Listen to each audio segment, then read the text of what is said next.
I worked double shifts. For 8 years so my stepdaughter could study at an expensive college, but on her wedding day she invited her biological mother, saying I'm not inviting any poor people to my wedding. I shocked her by canceling the wedding venue booking. Now she keeps calling, asking me to change my mind. My name is Lauren. 13 years ago, I met Scott at a business networking event. He was a senior manager at a trading company. Charming, smart, and with kind eyes that made me feel comfortable. What truly touched my heart, though, was how he talked about his 14-year-old daughter, Julie. The love in his voice when he mentioned her name was undeniable. I had built my chain of beauty salons from scratch. Success had given me everything, except the one thing I wanted most, a family. I couldn't have children, a truth I had come to accept, but meeting Scott and Julie felt like a second chance. 7 months later, we got married and they moved into my house. The difference in our incomes was significant. I earned several times more than Scott, but that never bothered me. Love isn't about money. I was just happy to finally have the family I had always dreamed of. When Julie turned 17, I bought her first car, a safe, reliable one. Her excitement was priceless. "This is really mine?" she asked, tears in her eyes as she hugged me tightly. "Thank you, Lauren. You're the best." 3 years later, when college acceptance letters arrived, I didn't think twice about offering to pay for her education. It wasn't Princeton, but it was a good school, and Julie was overjoyed. Those early years were wonderful. I finally had what I always wanted: a loving husband, a stepdaughter who seemed to appreciate me, and a home filled with laughter. After graduating, Julie decided to stay with us to save money as she started her career. I'll never forget one spring evening when she came home beaming with excitement. She had been dating Eric for 3 years. I knew him well. He was a kind young man, a software engineer who treated Julie with respect and care. When Julie burst through the door, waving her left hand with a sparkling diamond ring on it, I was caught off guard. "Dad, Lauren," he proposed, she squealed, bouncing on her toes like a teenager instead of the 26-year-old woman she was. "We're getting married." Scott jumped up to hug her, his face glowing with happiness. As I stood there grinning like a fool, I realized this was the kind of family moment I had always dreamed of. Later that evening, Eric came over, and we opened a bottle of champagne I'd been saving for a special occasion. "I know this is a big ask," Julie said nervously, twisting her engagement ring as she spoke, "but we've been looking at venues and everything." "And how much?" I asked, already reaching for my phone to check my bank account. "Well, with everything included, around $230,000, she said quietly, then quickly added, "But of course, we don't expect." "Done," I interrupted with a smile. "I'll set up an account tomorrow for all the wedding expenses." The look of relief and happiness on her face made every penny worth it. "Really? Oh my gosh, Lauren. Thank you so much," she exclaimed, throwing her arms around me. I hugged her back tightly, remembering the teenage girl who had welcomed me into her life all those years ago. The next few weeks were a whirlwind of excitement. Julie included me in everything at first.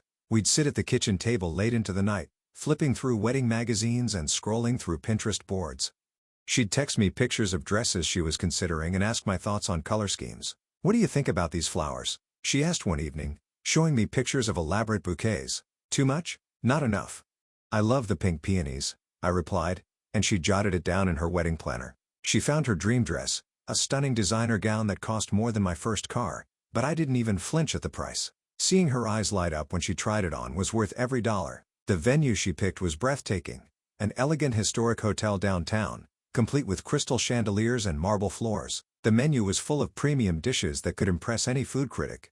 I transferred the money as promised, and Julie dove into the planning with enthusiasm. But about 3 months in, something changed. The detailed updates became brief and vague. Instead of spending evenings planning together, she started rushing through dinner and disappearing into her room or heading to Eric's place. "How's the planning going?"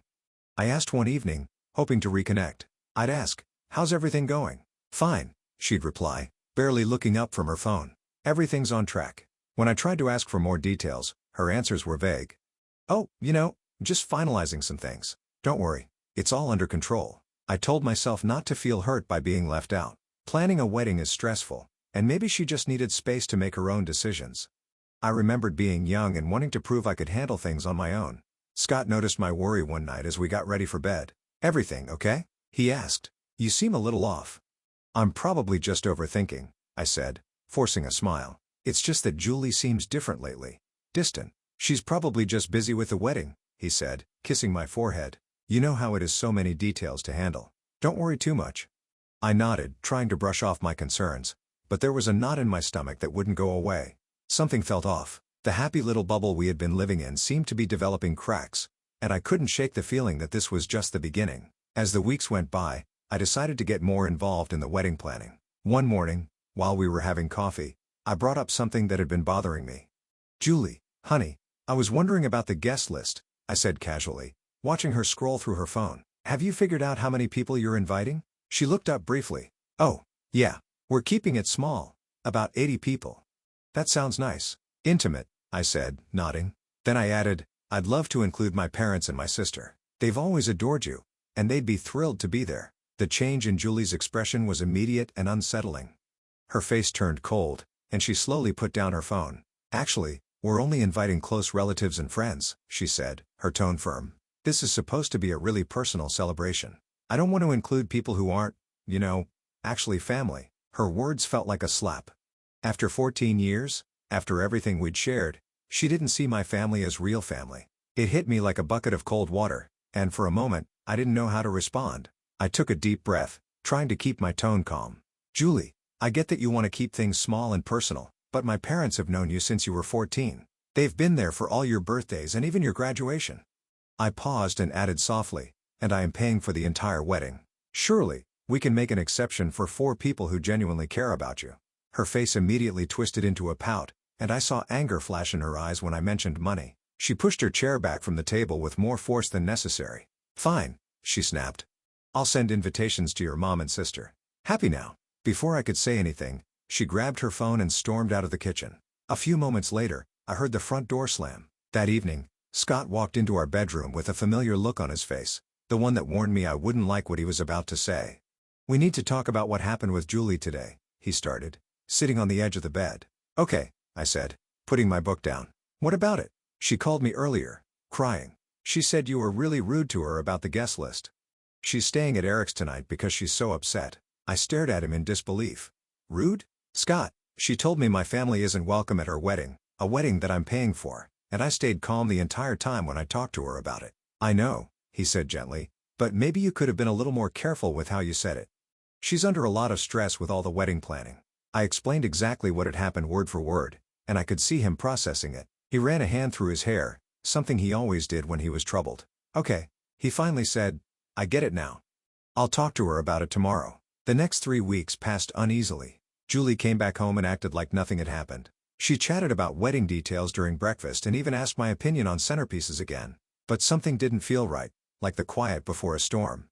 And then the bombshell dropped to dinner. "So," Julie said, pushing her pasta around her plate, "Mom found out about the wedding. She's back in town."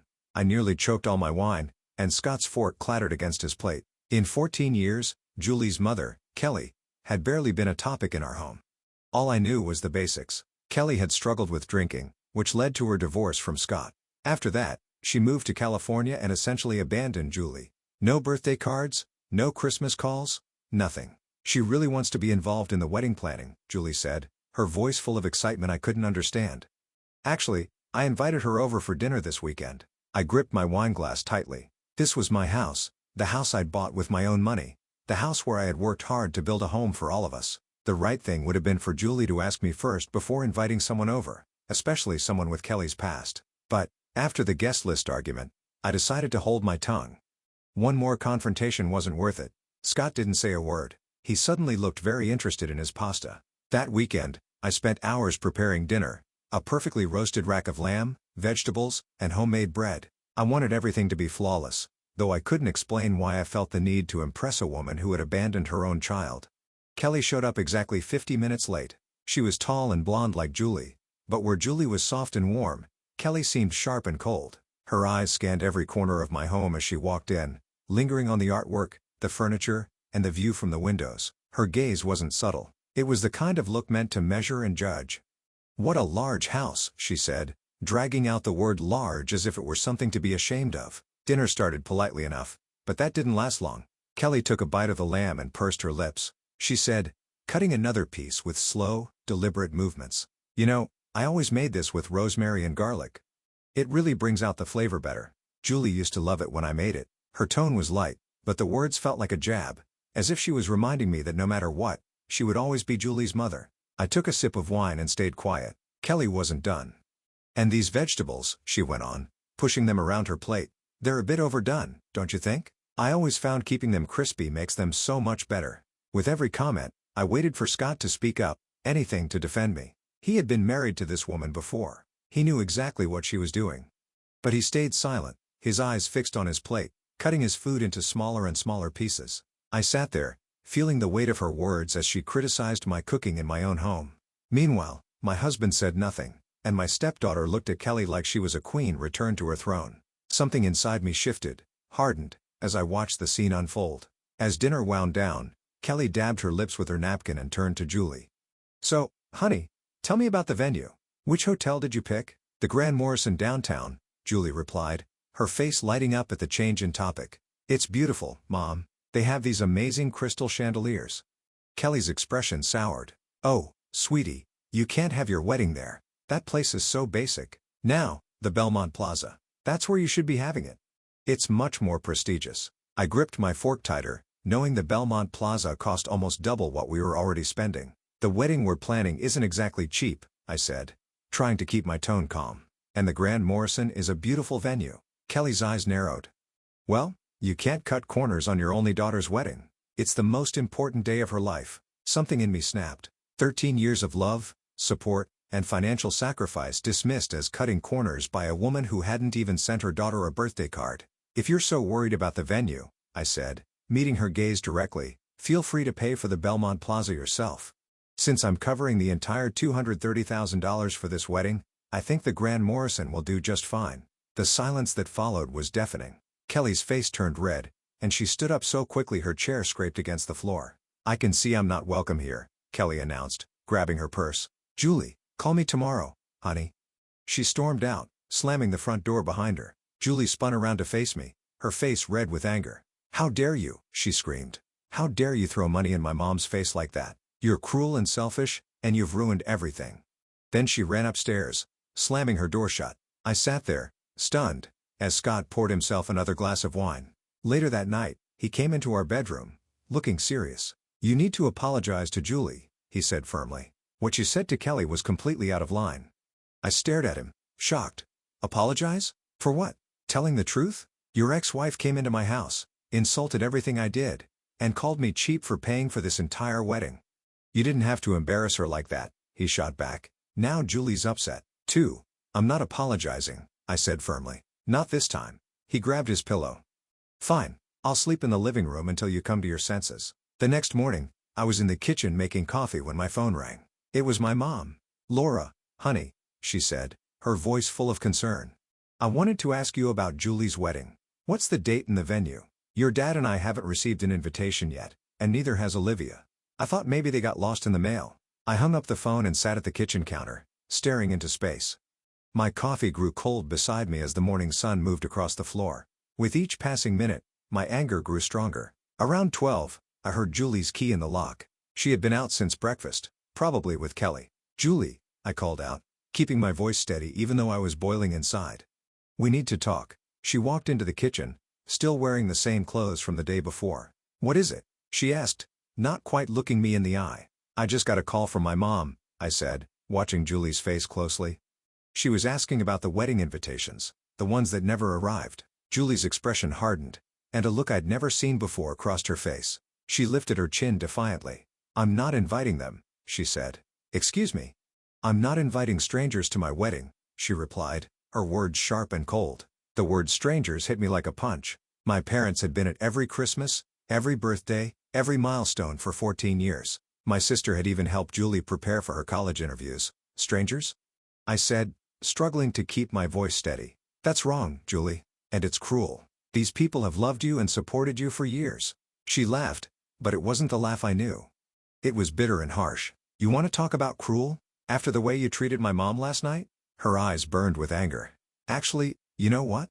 I don't want you at my wedding either." Time seemed to freeze. The kitchen fell silent except for the sound of the refrigerator. 13 years of love, support, and sacrifice, all reduced to this moment. "Let me get this straight," I said slowly. "You don't want me, the person paying for your entire wedding, to attend?" "That's right," she said, lifting her chin even higher. An odd sense of calm washed over me. All the hurt and anger of the past few weeks solidified into a kind of clarity. I smiled, and the unexpected reaction seemed to unnerve her slightly. "That's fine," I said lightly. "I won't come to your wedding." Without another word, I walked upstairs to my home office. My hands were steady as I logged into my banking app and removed Julie's access to the wedding account. It took less than a minute, just a few clicks, to undo what had taken 14 years to build. Then, I picked up the phone and called Brian, the wedding planner. He answered on the second ring. "Brian, this is Lauren Harrison. I need you to cancel all the wedding arrangements." "Excuse me?" Brian sounded confused. "Is everything okay?" "No, it's not," I said honestly, "but it will be. Please cancel everything and refund the money to my account." My next call was to the Grand Morrison. The events manager was polite but firm. They couldn't refund the deposit for the food and drinks that had already been ordered. A few $1,000 were lost, but at that moment, it felt worth it. That evening, the house was quiet. Scott was still sleeping on the couch, in the living room. As I got ready for bed, I could hear him shifting restlessly. Lying alone in the dark, I realized something surprising. I didn't feel sad anymore. I felt free. The next morning, I dressed carefully. I put on my favorite blue silk blouse and pearl earrings, like armor for what I knew was coming. When I finally went downstairs for breakfast, the tension hit me immediately. Julie and Scott were already at the kitchen table, clearly waiting for me. As soon as I walked in, Julie shot to her feet, her face red with fury. "What did you do?" she screamed. "How dare you cancel my wedding? How dare you block my access to the account? That money was for my wedding." I poured myself a cup of coffee, keeping my movements calm and steady. "I'm not going to pay for a wedding I'm not invited to," I said simply, taking a sip. "You can't do this," she shouted, her voice rising as tears started to stream down her face. "You've ruined everything. The venue, the flowers, the dress, it's all gone." I set my coffee cup down carefully. "Actually, I can do this." And I did. "Why don't you ask the people you do want at your wedding to pay for it?" Her face crumpled, and she let out a heartbreaking sob before running from the kitchen. Her footsteps pounded up the stairs, followed by the slam of her bedroom door. Scott stood up slowly, his face dark with anger. "Fix this," he growled. "Right now. Call everyone back, reopen the account, and put everything back in place. Or I'll file for divorce." His words hung in the air like a threat, and in that moment, 14 years of marriage seemed to shrink into nothing. I looked at the man I once loved, really looked at him, and wondered how I had missed this side of him all these years. "Okay," I said calmly. "File for divorce. I'm not against it." The color drained from his face. He clearly hadn't expected that response. "Lauren, you can't be serious," he said, his voice shaky. "I am," I replied firmly. "And since this is my house, I'd like you and Julie to leave by tomorrow." His anger seemed to deflate like a balloon. "Look," he said, his tone softer now, almost pleading. "I overreacted. We need to talk about this. Think it through." "I've already thought it through," I said, cutting him off. "I'm done living with people who don't appreciate or respect me.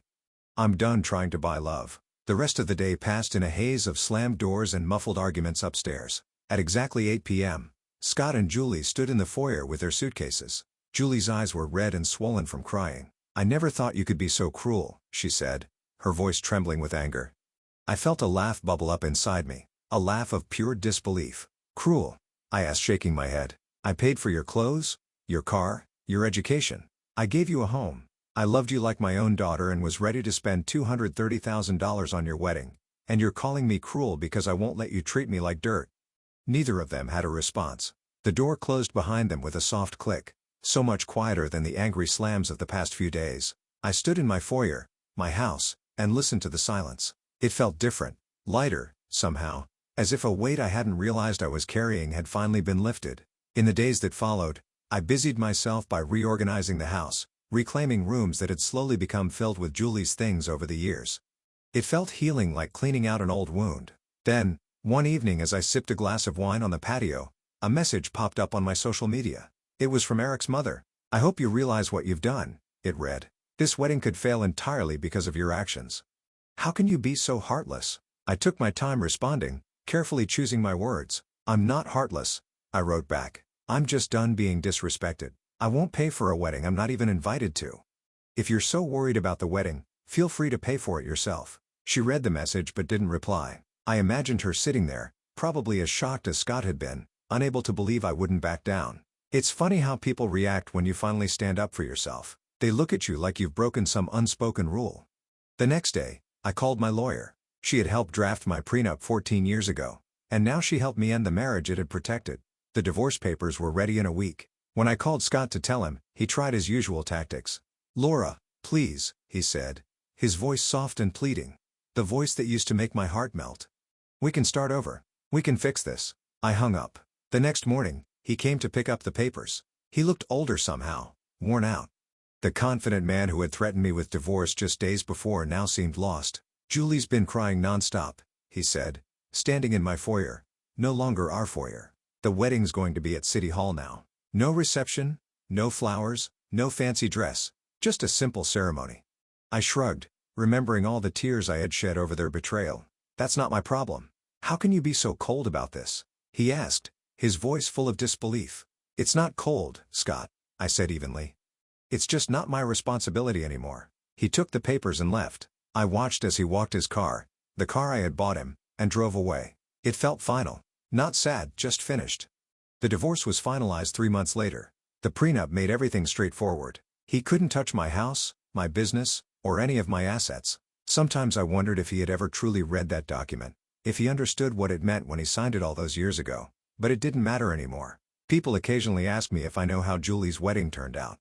Did she wear the dress she picked? Was Kelly there? Was it everything she had dreamed of? I don't know. I blocked them all on social media, changed my phone number, and moved on with my life.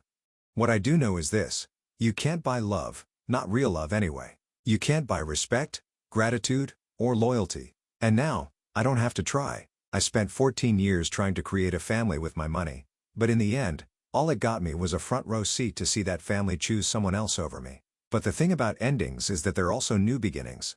My house is quiet now. My business is doing better than ever. And when I sit in my garden with my morning coffee, watching the sun rise over the flowers, I don't feel lonely. I feel free.